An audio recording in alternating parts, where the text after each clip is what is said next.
गहरी संवेदना की एक छोटी सी कहानी जो कि मेरे खुद के एक वास्तविक अनुभव से जुड़ा हुआ है। एक ऐसा जीवन का पहलू जो मुझे कहीं न कहीं झकझोर के रख दिया उस कहानी ने, उस छोटी सी घटना ने। शिक्षक के तौर पर जब मेरा चयन हुआ और मैं उत्तर प्रदेश के इस सरकारी महकमे के विद्यालय में जब मैं महाविद्यालय में पढ़ाने गया एक शिक्षक, एक प्रोफ़ेसर के तौर पर, तो दिल्ली विश्वविद्यालय, लखनऊ विश्वविद्यालय जैसे बड़े विश्वविद्यालयों में पढ़ने के नाते कहीं न कहीं वो अनुभव अभी, हालांकि मैं अपने जीवन में उस अनुभव को कर चुका था, लेकिन एक विद्यार्थी के तौर पर वो चीज़ अभी भी बाकी रह गई थी समझना। और एक संवेदना को जो कसोटने वाली बात थी, वो एक घटना जो मैं आपके साथ साझा कर रहा हूँ। एक बच्ची मेरी क्लास में पढ़ती थी, बच्ची मेरी। तो एक बार ऐसा हुआ कि उस बच्ची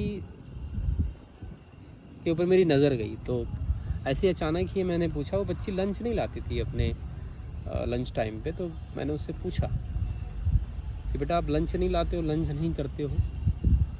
और कहीं ना कहीं उसके चेहरे पर एक सन्नाटा छा गया और वो जवाब नहीं दे पाई।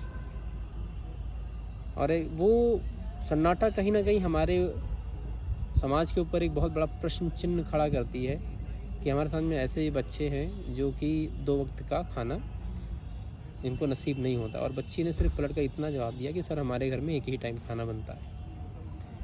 जवाब मुझे मिल चुका था, उसके पीछे जो विचार मेरे एक दूसरे के साथ आपस में उथल पुथल कर रहे थे, वो कहीं ना कहीं इस बात की ओर भी इशारा कर रहे थे कि आज भी हमारे समाज को बहुत कुछ बदलने, बहुत कुछ करने की ज़रूरत है।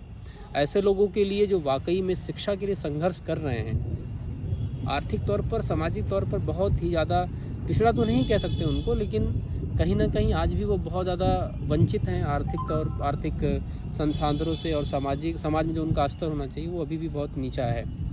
तो उस बच्ची को देखते हुए कहीं ना कहीं मैं इस बात को मैं महसूस कर पाया, समझ पाया कि हमें अपने समाज को अभी भी बहुत कुछ देना है।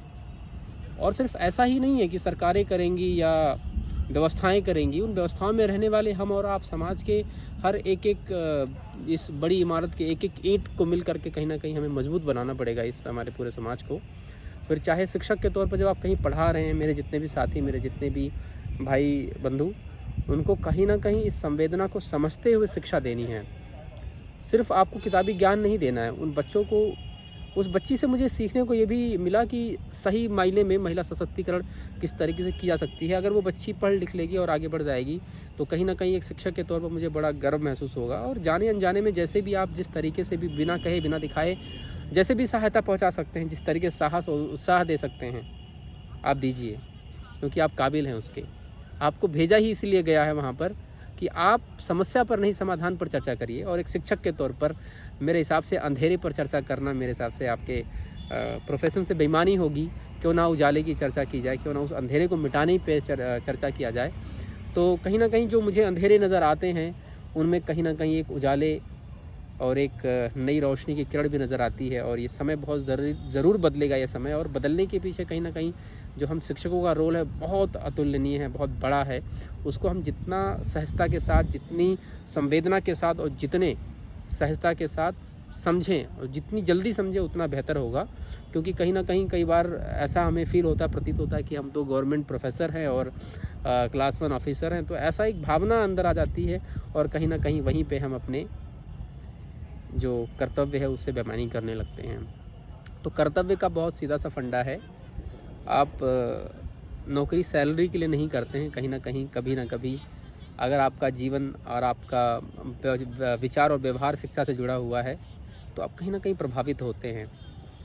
आर्थिक तौर पर आपको सुदृढ़ता और समाज में प्रतिष्ठा तो मिलती ही मिलती है, लेकिन अगर आप थोड़ी संवेदना के साथ समाज को बेहतर करने में अपना थोड़ा सा समय और दीजिए और गहराई से उस चीज़ को समझने की तरफ अपने आप को बढ़ाइए, तो कहीं ना कहीं हमारा समाज का जो रवैया हमारे शिक्षकों के प्रति रहा है, अभी भी जितना सम्मान देते हैं वो सम्मान और भी बढ़ेगा। और कहीं ना कहीं हम और अपने आप को गौरवान्वित महसूस करेंगे। तो अपने सभी साथियों से जो वीडियो को देख रहे हैं, मैं चाहता हूं कि मेरे विचार को समझें और उसके पीछे जो भावना है उसको समझने की कोशिश करें। अगर कोई सुझाव हो तो ज़रूर लिखें, बताएं। और इसी तरीके से विचार मंथन करते हुए हम अपने आप को, अपने विचारों को शुद्ध करें और शुद्ध अंतर्मन से हम अपने आप को, समाज को बेहतर बनाने में लगाएं। बस यही मेरी कामना है, यही मैं अपने आप को भी बार बार कहता रहता हूँ, सोचता रहता हूँ और अपने आप को समझाता हूँ कि जो जिम्मेदारी हमें मिली है उसके लिए हम हमेशा सजग रहें, सरल बने रहें और हमेशा सचेत रहें। बहुत बहुत धन्यवाद आप सभी का।